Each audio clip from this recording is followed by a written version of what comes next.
O artigo 373 do ônus da prova. Texto de Pedro Verdi, narração de Alessandra Gauer. O ônus da prova tem dupla finalidade.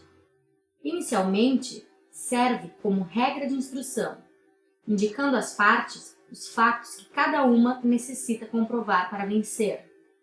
Tem-se aí ônus da prova em sentido subjetivo. Em segundo lugar, serve como a regra de julgamento, determinando como deve o juiz julgar, caso não resultar provado determinado fato.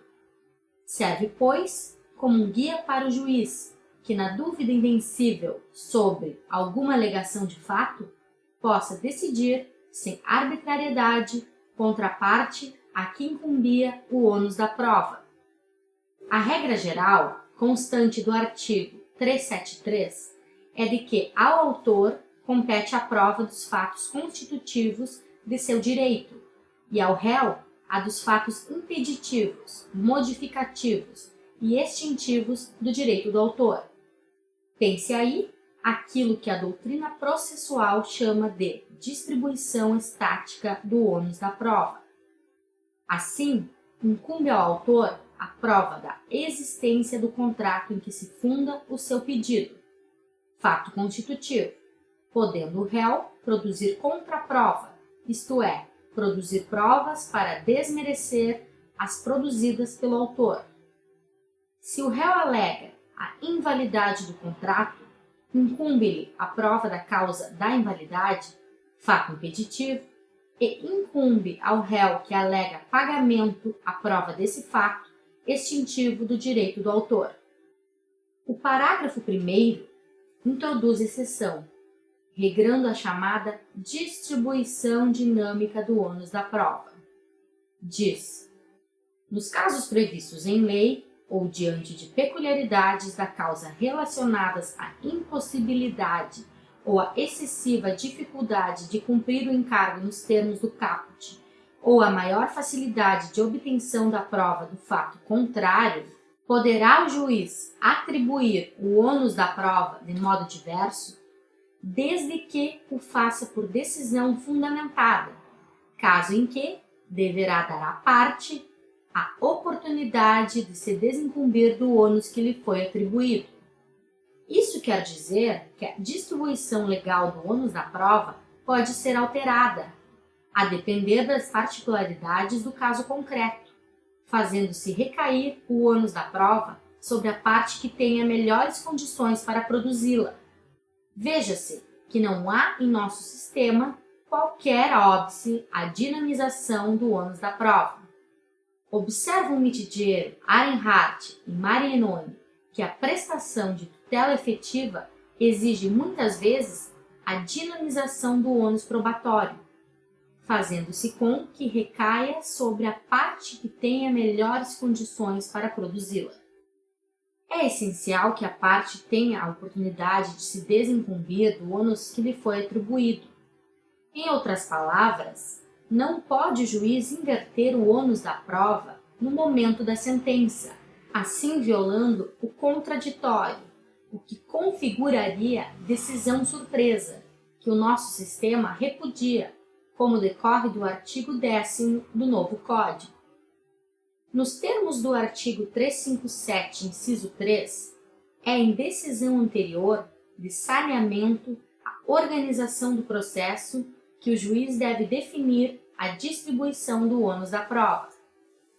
O parágrafo 2º do artigo 273 dispõe: a decisão prevista no parágrafo 1º deste artigo não pode gerar situação em que a desincumbência do encargo pela parte seja impossível ou excessivamente difícil. Tem-se aí algumas condicionantes à distribuição dinâmica do ônus da prova, a saber, a motivação da decisão e a atribuição do ônus da prova com oportunidade para produzi-la, ou seja, a decisão que dinamiza o ônus da prova deve ser fundamentada, justificando o porquê se considerou que determinada parte tem maior facilidade para produzi-la. Observa William Santos Ferreira. Cada fato probando deverá ser especificado e demonstrada a razão para a dinamização. Do contrário, não haverá a fundamentação exigida pelo parágrafo 1º do artigo 373. Da decisão que redistribui o ônus da prova, cabe agravo. Artigo 1015, inciso 11. O parágrafo 3º estabelece que as partes podem convencionar sobre o ônus da prova, sem que isso viole a ordem jurídica. Diz: a distribuição diversa do ônus da prova também pode ocorrer por convenção das partes, salvo quando 1. Recair sobre direito indisponível da parte. 2. Tornar excessivamente difícil a uma parte o exercício do direito. Assim, o nosso sistema processual permite que as partes convencionem num contrato, por exemplo, que na existência de litígio determinada prova deva ser produzida por uma ou por outra parte.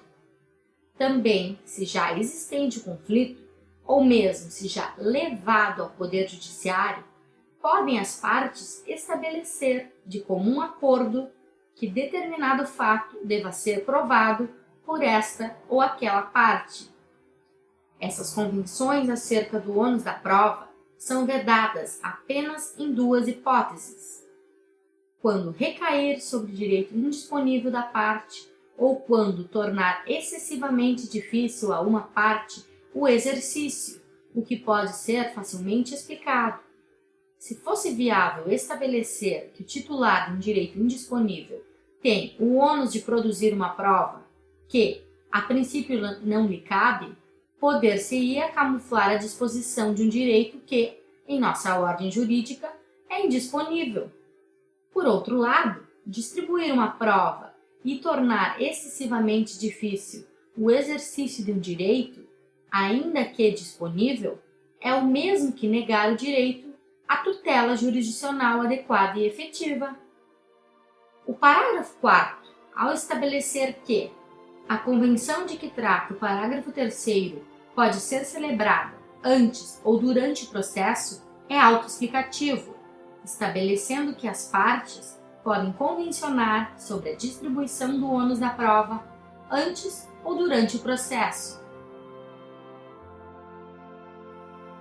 Fim deste episódio. Até o próximo!